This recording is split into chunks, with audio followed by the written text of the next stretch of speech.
Аймгийн засаг даргын захирамжаар сумдын засаг дарга, засаг даргын хамгаан газар болон төр засвын байгууллагуудын үйл ажиллагаанд хяналт шинжилгээ үнэлгээ хийх ажлын 6 хэсэг байгуулагдсан бүх сумдад ажилласан.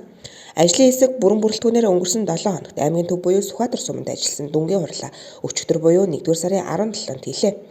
Монгол Улсын засгийн газар аймгийн засаг дарга, засаг даргын хамгаан газраас баримтлан ажиллаж буй бодлого, шийдвэр, хууль тогтоомжийн хэрэгжилтийг сум орон нутагт хэрхэн хэрэгжүүлж байгаад газар дээр нь хяналт шалгалт хийж, төсвийн хөрөнгө оруулалтаар хийгдэж буй бүтээн байгуулалтын ажлын явц, үр дүн, төрийн байгууллагын ажлын зохион байгуулалт, албан агчдын ажлын сахилга хариуцлага, төрийн үйлчилгээний ил тод шуурхай байдал, үйлчлэлтийн бэлтгэл ажилд бодиттой үнэлэлт өгнөлт өгч, мэргэжил арга зүйн зөвлөгөө өгөх, тулгамдж буй асуудлуудыг газар дээр нь шийдвэрлэж, ажил сайжруулах зорилгоор ажилласан юм. Дүнгийн хурлын эхэнд аймгийн засаг дарга сум нь ямар ажил хийх, аймаг нь ямар ажил хийхээ ялгаж салгая, сумын хийх ажлыг аймаг хийдэг, сум өөрөө санаачлахгүй ажиллаж байгаад нэлээд шүүмжлэлтэй хандаж байгаагаа илэрхийлсэн юм. Санал шүүмжлэлт ажил хэрэгч хандаж тухай бүртэн засаж сайжруулж ажиллахыг зөвлөсөн юм. За энэ удаагийн зөвлөн төсөл үйлчлэгээ бол гол юм нь Сүхбаатар сумд бол хамгийн их ил ам таталж байгаа асуудал байгаа. Сэлэнгэ аймгийн хэмжээнд бол ерөөсөө хамгийн их Сүхбаатар сум Сэлэнгэ аймгийн нэр хүндэд бол нэлээд бүх асуудал гарч байгаа. Ажил зохион байгуулалтын асуудал маш хүндрэлтэй байгаа асуудал байгаад байгаа. Удаадараа энэ асуудал явж байгаа.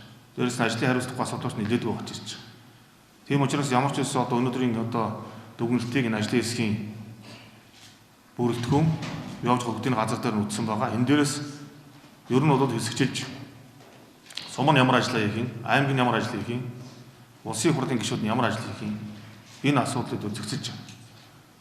Ер нь энэ дүгнэлтээс шалтгаалж үнэхээр удаадраа зуршил гаргаад энэ асуудлуудаа шийдвэрлэх байгаа төлөөс арга хэмжээ. Монгол Улсын засгийн газартаа бас гэрээ байгуулах ажилд бол миний бие сая оролцоод ирсэн. Нэлээдгүй асуудлууд ярилцсан. Сэлэнгэ аймагт бол төсөө бүрдүүлдэг аймагт 200 сая төгрөгийн урамшуул олгосон. Цаашдаа Сэлэнгэ аймагт нэлээдгүй бас анхаарах ажлууд байна. Гэхдээ засгийн газрынхаа урд нь бид нар орж гүйж ажиллахгүй бол араас нь гарсан шийдвэрийн болгоны араас яваад байгаа. Энэ бол үр дүнд хүрэхгүй. Хоёрдугаар удирдагч нар бүгдээрээ манлааж урд нь гарч сэтгэж ажиллахгүй яг хүмүүсийн ард ажиллаад байгаа тохиолдол зөндөө харагдаж байна. Яг л бах байдгаар байгаад байгаа асуудал. Ерөөсөө шинийг сэтгэхгүй байгаа. Яг энэ хонгортой байгаад байдаг гэсэн асуудал яваад байгаа.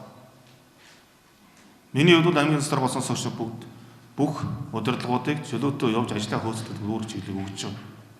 Харьцангуй аймгийн тамгын газар удирдлагын баг бол Сүхбаатар сумын бол гол ажлуудыг хийгээд үүрээд нуруунд үүрээд яваад байгаа шүү.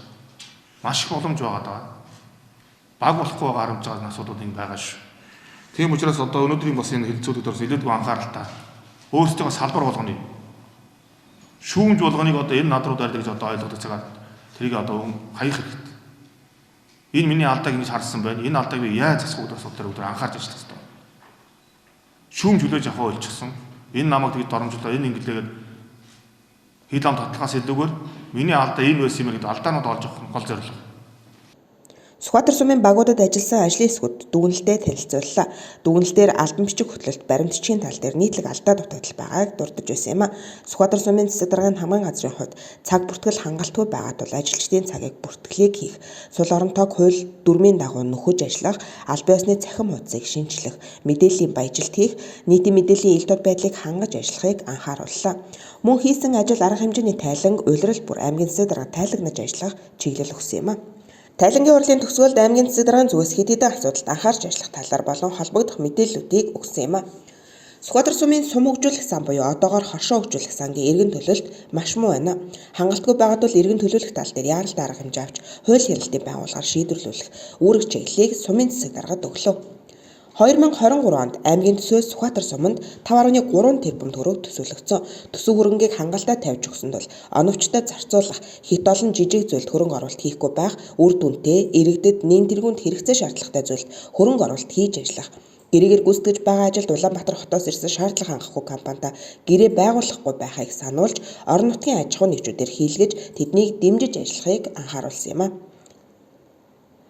Аймгийн төвийн гэрэлтүүлгийн асуудлыг хөндлөө. Сүхбаатар сумын хэмжээнд 1200 шиг гэрэлтүүлэхтэй үүнээс асахгүй байгаа 123 гэрэлтүүлэг байна гэд нь маш хангалтгүй ажиллаж байгааг илтгэж байна. Тиймээс асахгүй байгаа гэрлүүдийг яаралтай асаах, мөн сургууль цэцэрлэгийн орчинд гэрэлтүүлгийн асуудлыг шийдэж нэмж суулгахыг үүрэг болголоо. Хонгор мартын 1-р багийн хувьд иргэдэд төрийн үйлчилгээ үзүүлэх байрны асуудал хүнд байгааг тус багт ажилласан ажлын хэсгийн дүгнэлтэд тусгасан байсан. Тиймээс багийн байрны зураг төсвийг нь эхний ээлжинд гарга гэсэн чиглэлийг сумын цэцэг даргаад өглөө. Сүхбаатар сум нь 50 мегаваттын дулааны цахилгаан станц баригдахаар болсон.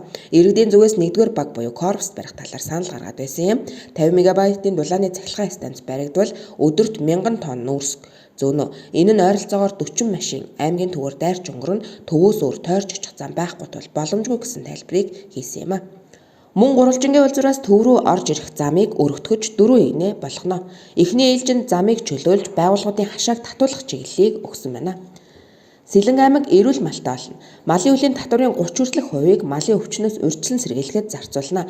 Ингэснээр мах Оросын улбаны улс руу экспортлох суурь нөхцөл бүрдэнэ гэж үзэж байна.